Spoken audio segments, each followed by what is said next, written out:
Welcome to Cars Yeah, show number 211. Buy the best and cry only once. This is Cars Yeah, where you'll enjoy interviews with inspiring automotive enthusiasts. Mark Green is here to provide you with a fuel injection of automotive inspiration. So get in, sit down, buckle up, and get ready for a wild ride here on Cars Yeah.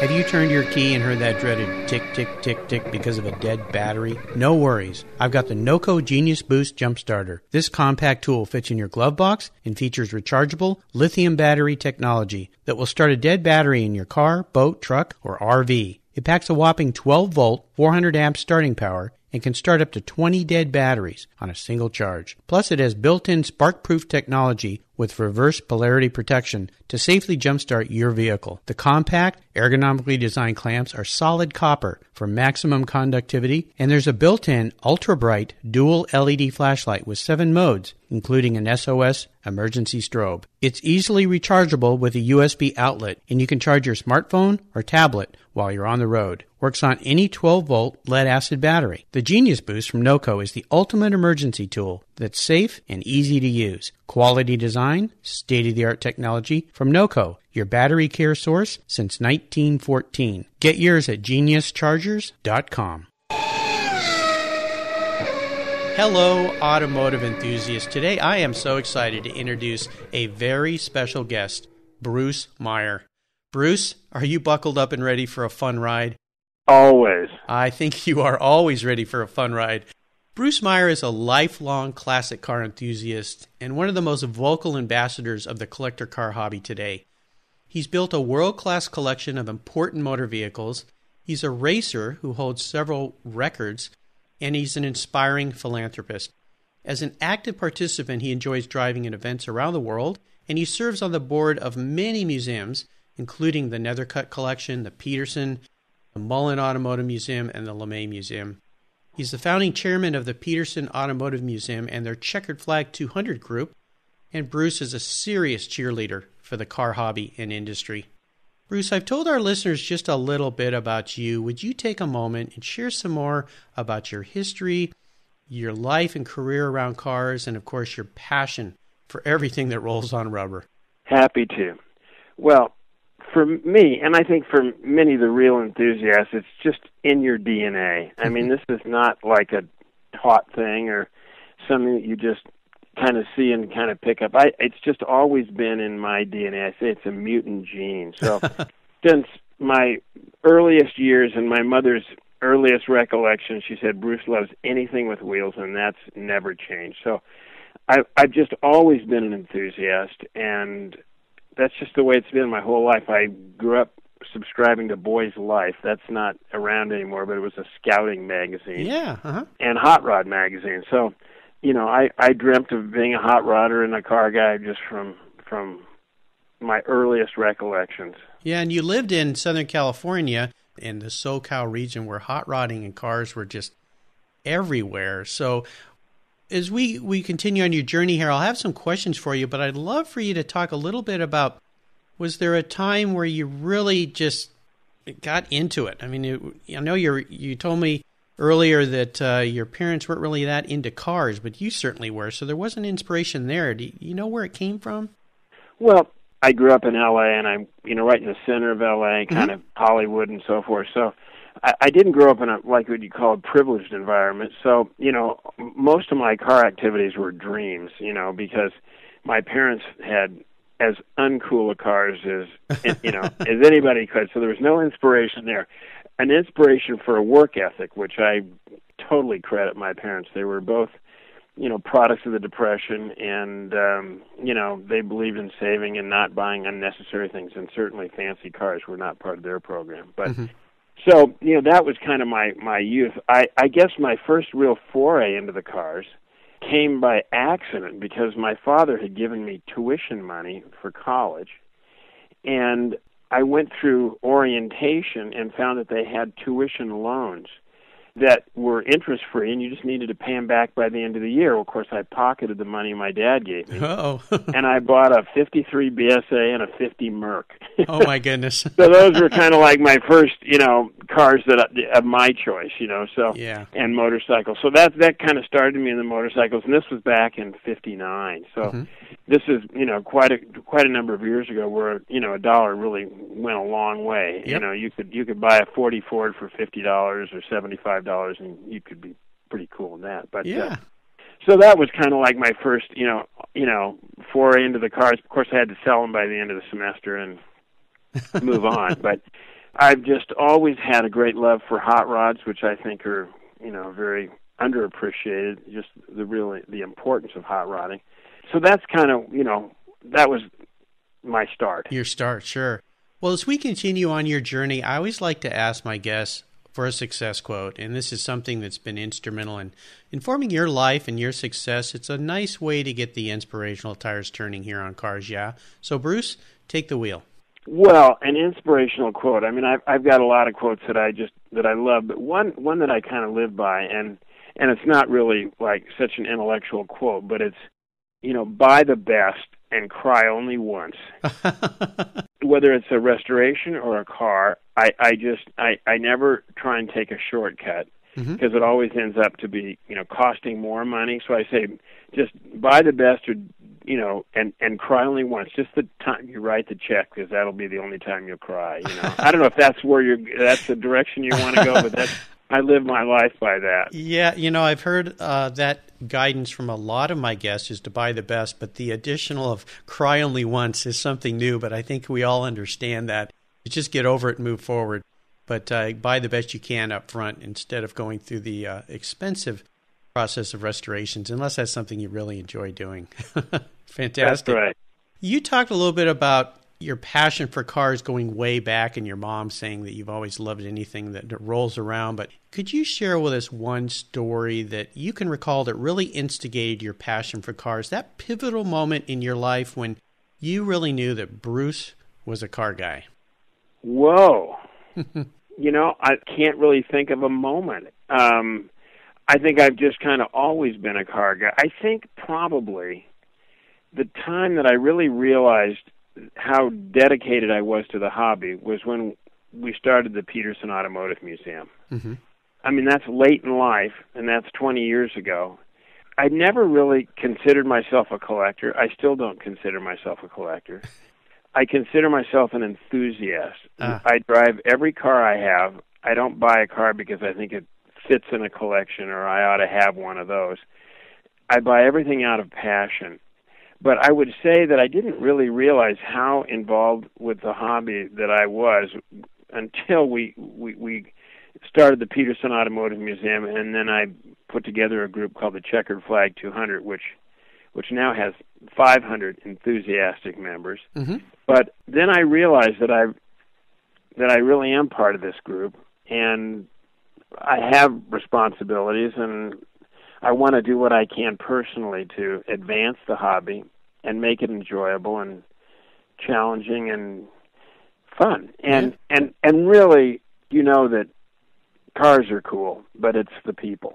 Yes. And your show is about the people. Yep. I mean, if you could talk to cars and they could talk back, it would just be another car. But it's just the people in this hobby that are so much fun and so enthusiastic, so welcoming. So I guess it's through the Petersen that I was able to really, realize dreams and hopefully make a difference. Well, I think in fact, I know you've made a difference, and that's what's great about this. You mentioned with Cars Yeah, this is all about inspiring other people, and the museum, the organizations you're involved with are all about doing the same thing, so that's perfect. So, Bruce, what I'd love to do now is take a look at some of the roads you've driven down and crawl under the hood and ask you to share a huge challenge or even a great failure that you've faced in your life. But the most important part of this question has to do with how you overcame it, and, of course, what did you learn from that? Well, when the Petersen first opened its doors, or actually in the building process, there were no enthusiasts involved at all. So that's when I started this Checkered Flag 200, and I was advised by my closest car pals, not to call it the Checkered Flag 200, but to call it the Checkered Flag 100. And the reason is, to be a member of the Checkered Flag 200, I wanted $1,000 a year commitment. Mm-hmm. So, to find 200 car-loving guys that were willing to give up $1,000 a year to belong to this group was a challenge. Yeah. But I stuck with the 200, and I got this fellow that painted a building for me to join in, and I got my accountant, and I got a lot of people that had no real interest in automobiles, but just owed me a favor and just joined up. So I was able to fill the 200, and then they said, well, you'll never get 200 people back the next year. And so what we did is every month we'd plan an event or visit a collection or take a rally, and so the challenge for me was to keep the organization, which it still is today, and we're celebrating our 21st year now. Wow, congratulations. So it's a monthly challenge, and we've got a great board of and helpers, but we do events every month. So it's really kind of up to me and our board to come up with interesting events that bring people in. Now, today we have 507 members.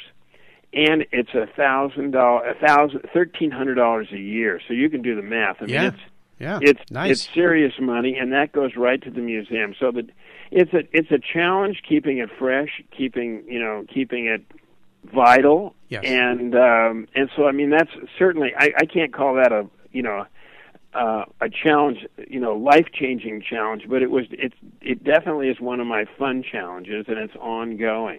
Yes. And it's involved with the Petersen. And now we're challenged by the fact that we're underway on a $87 million rebuild at the Petersen. And we're in need of money.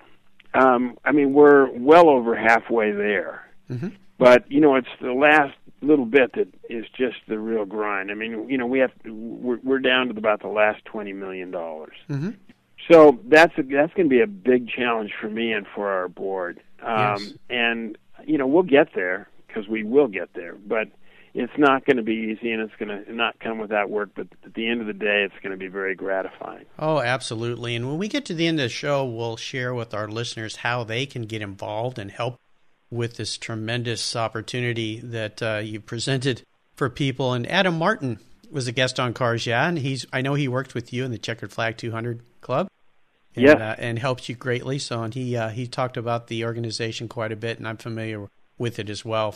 Bruce, let's shift gears here and go to the other end of the spectrum. I'd love for you to share an aha moment that you've had in your career, your business, your life.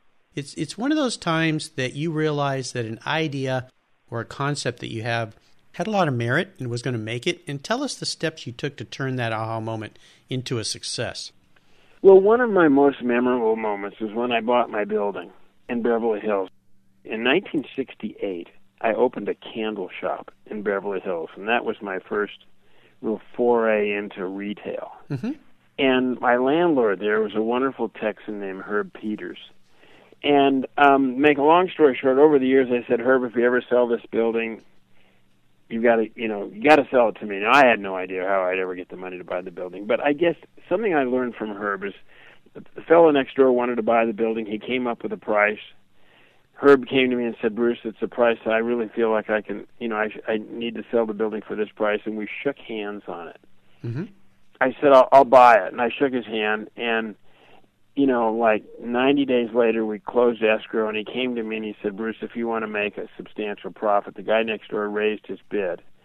And he raised it like the day that Herb and I shook hands. And it was such an important thing, and so important what a handshake meant to me. Yes. It taught me a lesson that when you shake hands with somebody and you look them in the eye and you make an agreement with somebody, there's nothing more to discuss. Right. And in today's world, he'd have come right back to me and said, Bruce, so-and-so raised his offer, and I'd love to sell you the building, but, it's going to cost you this much more. Right. In those days, when you shook hands, that was a deal. Yeah. And it really meant something to me. And I've told my children this, and I've told them this story, and I said, in life you have one reputation, and you can ruin it in more ways than you can count. And to always live by your word, and don't cheat the deal. Don't change the deal. Don't retrade it. Just stick with it, and your good reputation will come with you. And I think I've done a good job of minding my reputation. God, I hope I have no enemies. And I just think that was a real turning point for me, just to realize how important. I admired that man. I mean, to this day, I think about him and what a wonderful lesson. And my dad would have done the same thing, but it was just so happened on this deal that Sure. he just lived by his word. So, Oh, fantastic. that to me that was real changing. So when I look somebody in the eye and I say I'm going to do something, I'm going to do it, and that's it. Perfect. What a wonderful story. What a wonderful aha moment for you. I really love that. Thanks for sharing that very personal moment. How about proudest moments? I am sure you've had many in your life, but is there one that stands out as really special that you could share with me? When I think of proudest, you always want to make your parents proud. And unfortunately, my parents weren't around for this proud moment. But I'd say one of the big moments of my life was winning the McGuire's Award for the Collector Car Person of the Year. Now, this goes back, in 99. Mm-hmm. But it really meant a lot to me to be selected for this honor. So I guess so much of my life has revolved around the car world that to receive this nice honor just was huge for me. And I would say that I was that's about as happy as I've, Yeah. up to that point, Yeah. other than doing little things that, please your parents, but I don't know, that just meant a lot because it was just validation of the fact that, my efforts were being appreciated and that I'm able to make a difference. Well, fantastic, and congratulations again for that award. That was really great. Let's have a little bit of fun here. Could you share with me your first really special car? Doesn't have to be your first car, but the first car that was really special to you. Maybe you sacrificed a lot for this vehicle. I'm not sure what it is, but if you could share what that vehicle was and perhaps a special memory you had with that vehicle. Well, my first real car was in 1961. I bought a Porsche, and up to that point I just craved hot rods and muscle cars. And my father said he would help me buy my first car, and I was going to buy a 1960 Chevy Biscayne with a big motor and 4-speed, and I was kind of going in that direction. And I realized that was like $2,500. And then I heard you could buy a Porsche, a really cool foreign sports car, Mm-hmm. for $2,700. So I bought this Porsche in 1961 for $2,700. I mean, no options other than I had chrome wheels and and signal red paint. But anyway, so that was my first car, really great car, and I had that car, going through college. And back then, Porsches, you used to flash your lights, and it was a pretty small club back then. Right. I really consider myself kind of a hot rodder and a Porsche guy, Mm-hmm.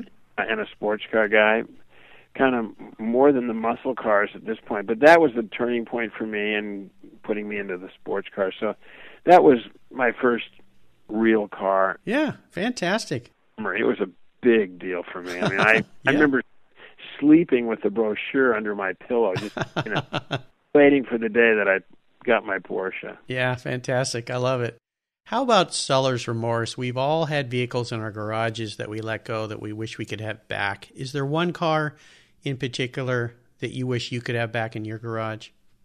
Well, so the one car that got away that I guess I'd do it again, but I sure do miss it, and that was Steve McQueen's Porsche Speedster. Oh, gosh, yes. In 1968, I bought this little black Speedster, and I paid $1,500 for it, and kind of when I was driving it away, the previous owner said, this car belonged to Steve McQueen. Well, in 68, it really didn't matter. I was racing motorcycles and riding motorcycles, and we'd see Steve McQueen, and he was just one of the guys. I mean, a very cool guy, mind you. Yes. But it wasn't like, godlike, Mm-hmm. So I wouldn't have given him any more for the car. So I owned the car for about 10 years, and maybe a little less than that. And Steve heard that I had the car through the Vine. The guy where I had it serviced, Bob Smith Porsche Audi in Hollywood, told Steve that his old Speedster was owned by me. Well, Steve said no, it couldn't be, and anyways, to make a long story short, Steve chased me down and saw the car, figured out it definitely was his car, and he started every week calling me, trying to get me to sell the car. And my wife said, "Don't you sell that car? You love that car." And back then, you know, I had another car, so the Speedster was kind of like a second car. Mm-hmm. But I loved the car. It was black with Rudge wheels, and Nice. it was a beautiful, beautiful car. Anyways, to make a long story short, he just wore me out. But he said, "Bruce, if I ever sell the car, when I go to sell the car, whatever, it'll come back to you." And I thought that's the right thing to do. You know, if somebody offered me, or if I found somebody that had my first car that was important to me, Mm-hmm. you know, that they might find their way to selling it back to me. Well, I did sell it to Steve, and then about 3 or 4 years later, he passed away. Now, Chad, his son, has the car today. So Okay. the car is in good hands. Yeah. And it's still in the family, but I wish it were in my hands. I'll bet. You know, so that's the one car that I should never have sold. I went and bought another one just like it. So I have a twin to it, but it's not Steve's, you Right, know. And yeah. Steve's car is McQueen's car. So Of course. I had that. I've got fun memories. There's pictures of me with Steve in the car, but you know, that's the car that got away. Oh, yeah. Wow. Well, that's a great story. I love that. How about current projects? Is there something you're working on today that really has you excited and fired up? Well, we're just completing the final stages of freshening up a Bizzarini, and I don't know if you're familiar with the Bizzarini. Oh, yes, I am. Yes, beautiful cars. Yeah, these are really stunning cars, and this was a car that Giotto Bizzarini, for those that may not be familiar with the name, he was the chief race engineer for Ferrari, and he is the gentleman that did all the engineering and all the race preparation and really the design of the short wheelbase Berlinetta SWB and the famous Ferrari GTO. Yes. So he was the father of the GTO, which was, you know, epic.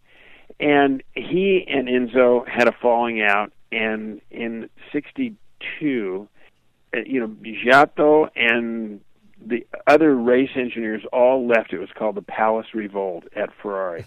Yes. So Bizzarini went off, and he built a car called the Bread Van, which was basically a short wheelbase with a lowered engine and moved back and altered. It's not the best looking Ferrari ever, but it was pretty different looking.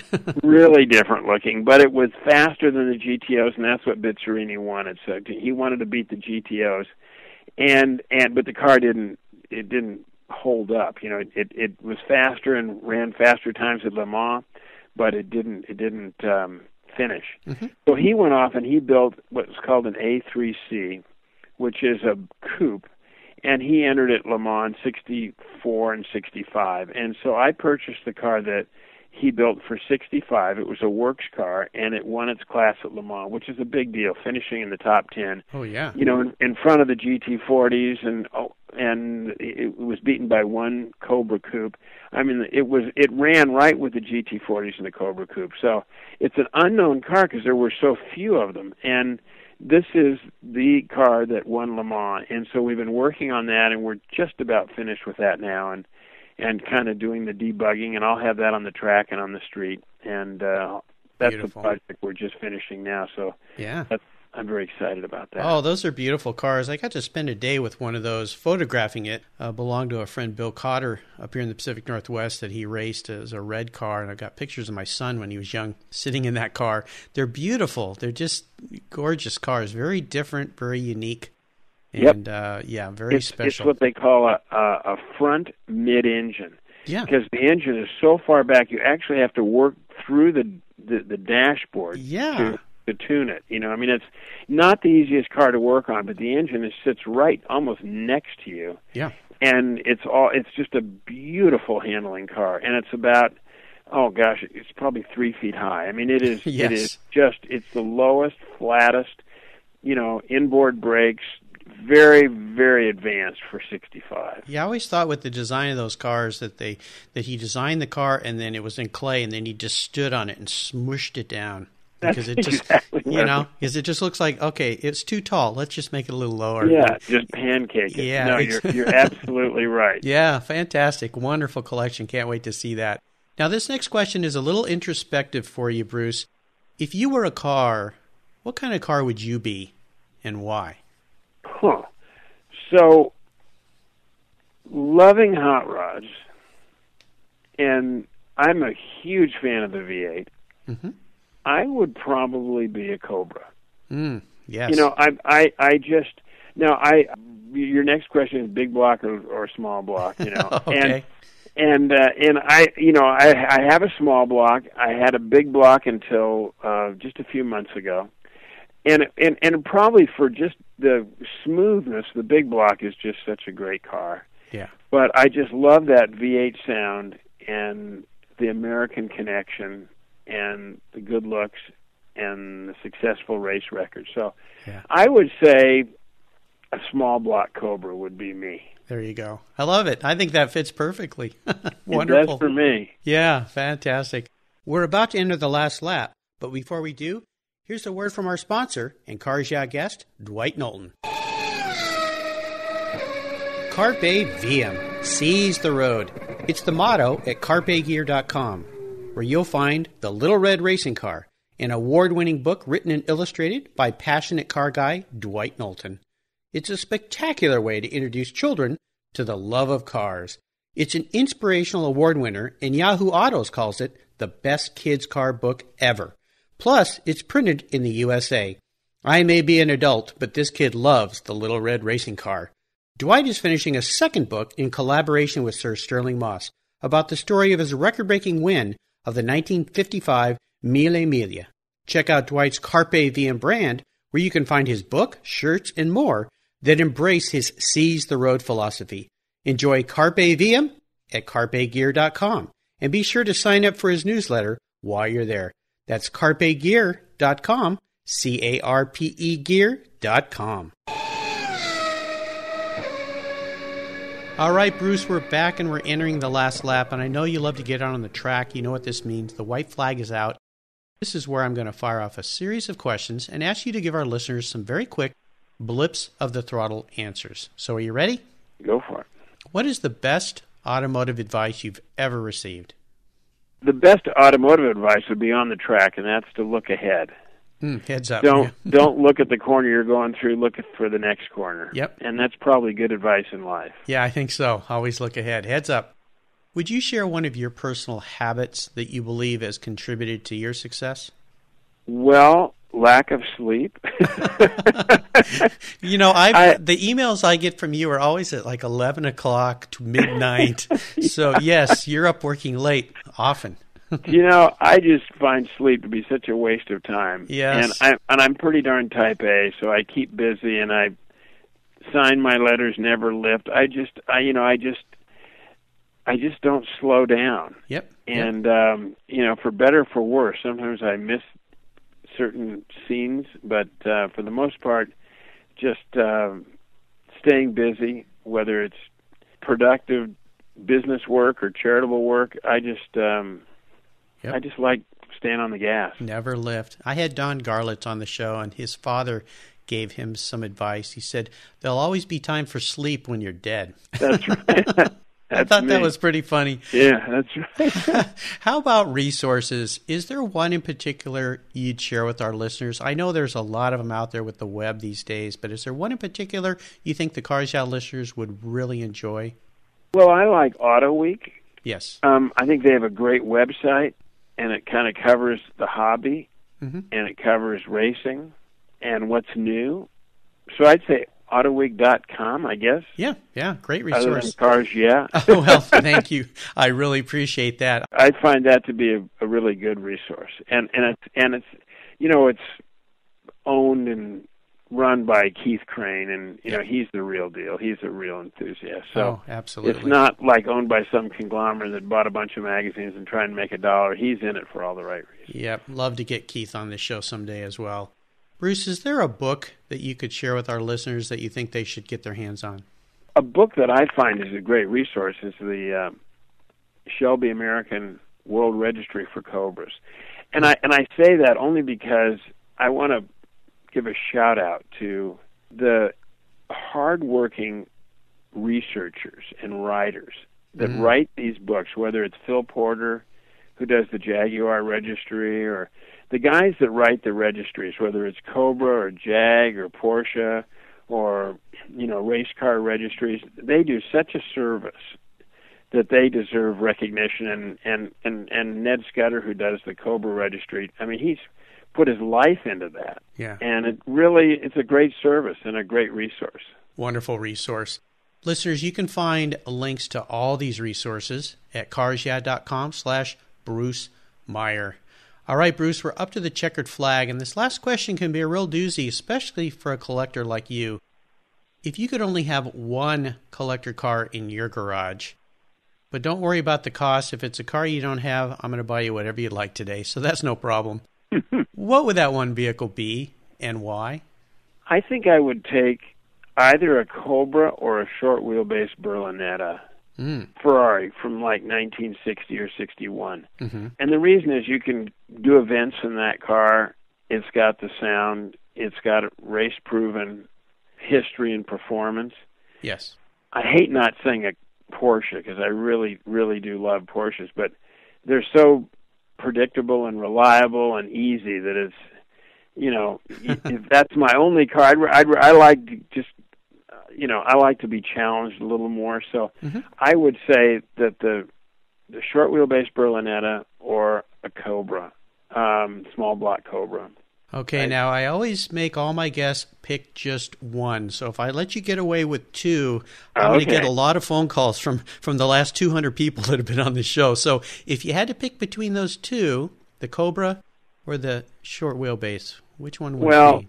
My proud American roots would have to go for the Cobra. The Cobra. I kind of thought you'd say that. I like that, and I just love the American heritage. Yes. Well, thank you. Sorry I had to push you to the limit there, but I didn't want to get a lot of calls or emails from my past guests going, hey, how come Bruce got away with that? That's okay, Mark. All right, great. Well, Bruce, you've taken me on a great ride today, and I knew you would, and I've really enjoyed your stories. And I want to thank you for sharing your journey with the Cars Yeah listeners and with me today. If you could give us one parting piece of guidance for life or for cars or for the hobby before you drive off into the sunset in that Cobra, what would it be? Well, pick a hobby, the car hobby, that just has the most enthusiastic supporters. I feel sorry for guys that don't have a passion.